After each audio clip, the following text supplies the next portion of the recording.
guys, welcome back to my channel. This is Fisayo Patrick, and in today's video I'm going to be talking about how to prepare your digital business for visibility in 2022.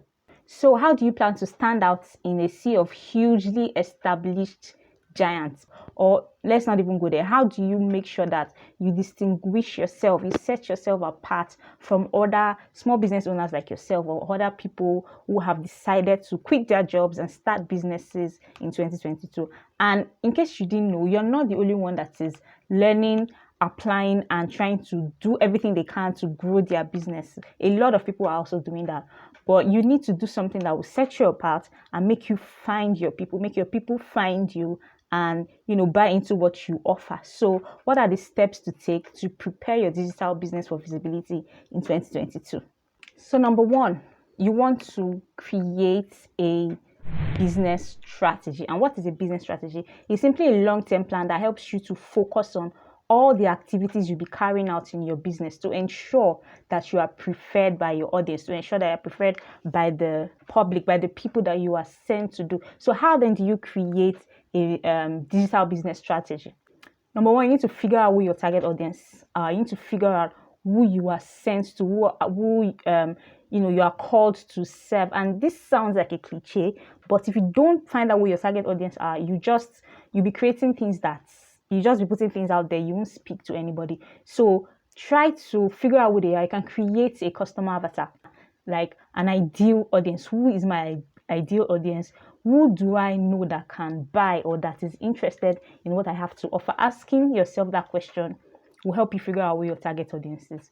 The next thing you want to do is also research them. You figure them out, then you need to research what works for them. What are their perspectives, their problems, their aspirations? What goals do they intend to achieve? Their priorities, and so much more. The third thing you need to do is to develop a brand positioning, like a competitive advantage, that thing that makes you different from others. What is that thing that you can do well, or what is that thing that you want people to know that you can do well, that will separate you from others? The fourth thing is to develop a messaging strategy. So how will you put your message out there? How will you communicate in your videos? How will you communicate in your blog posts? How will you communicate in your emails? How will you communicate to your audience so that they can recognize your tone of voice anywhere? So once you've done that, once you've created your business strategy, you move to the next thing, which is figuring out your brand elements. So these are like the identifiable features of your brand, like your logo, your color scheme, your fonts, your websites, how the look and feel of your social media posts, the look and feel of the content that you put out. And many people confuse these brand elements as a brand normally, but it is not a brand. They are elements, they are recognizable features of your brand. So you want to make sure that they are cohesive, they look the same across all platforms, so that again your customers will recognize you anywhere. The third thing is to create a plan for your brand photography. You need to plan a brand photo shoot. And I'm not talking about the ones that you take with your iPhone. I'm not talking about the ones you take with your Android phone. I'm talking about hiring a professional photographer to take you professional pictures that you put out there as the owner of the digital business owner. You need these photos on your website. You need them on your social media pages. You need them on your profile pictures. You need them on the content that you put out, like your courses, your YouTube channel, and things like that. You need a professional photographer. So what are the steps that you need to take in making sure that you create or you develop a good brand photography strategy? So number one, first develop the styles that you want, or determine the styles that you want to take. What I did was that I looked at other people who were in my niche, or people who seemed like my competitors, and saw what they were doing, and it gave me a lot of inspiration to come up with these photos here. Another thing you could do is look at the different aspects of your life and see how you can communicate that in pictures. Like you're a digital business owner, you are maybe you're a wife, maybe a mom, maybe a husband, maybe you are whatever it is that you do. You want to take pictures based on those aspects so that you can tell your stories better. The third thing is to now hire a professional photographer, or speak to a professional photographer. Look for somebody that can visually communicate your story in a way that you want to tell it. Somebody that has a track record of photography. But you don't have to break the bank to do this. You can book, photographers that don't charge too much. I mean, if you're starting out, you don't have enough budget to spend a lot on brand photography, so you can do that. And you could take pictures with your phone if you have a good phone, if you have maybe like an iPhone or another good Android device. Just make sure that the pictures are popping, they look professional, and they tell the story you want to tell.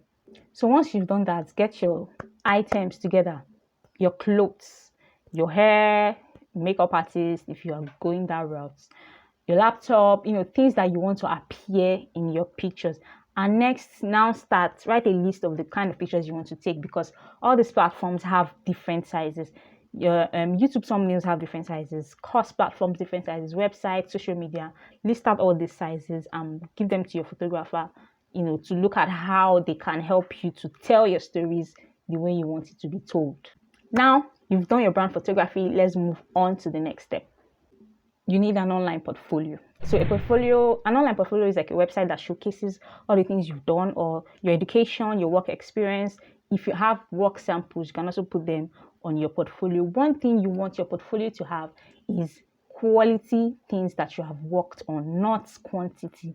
Don't try to cram all the work you've done and then you start adding things that are not true, or you start adding things that are, they don't fit what you're trying to project. Quality over quantity when you're creating an online portfolio. Then showcase projects that align with the services that you are offering in your digital business.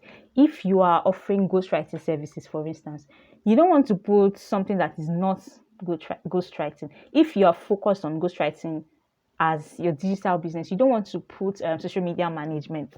You don't want to put something that is not what you are offering. Only put work that is aligned with what you are offering in your digital business.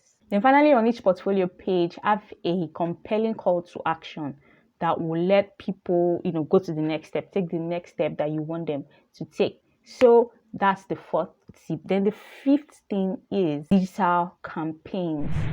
Yes, you will have to grow your digital business organically, but you have to start looking at digital campaigns that would help you grow, like paid campaigns and all.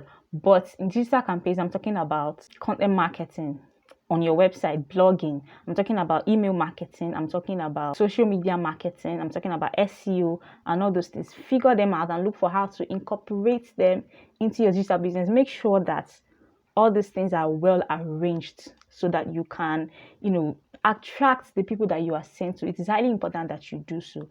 So I've come to the end of the tips. I hope that you found them valuable. If you are confused in any way, please let me know in the comment section. And if you are not subscribed to this channel, please do so and give this video a thumbs up. Also follow me on Instagram at Fisayo Patrick, and let's continue the conversation. Thanks so much for stopping by to watch this video. See you in the next video.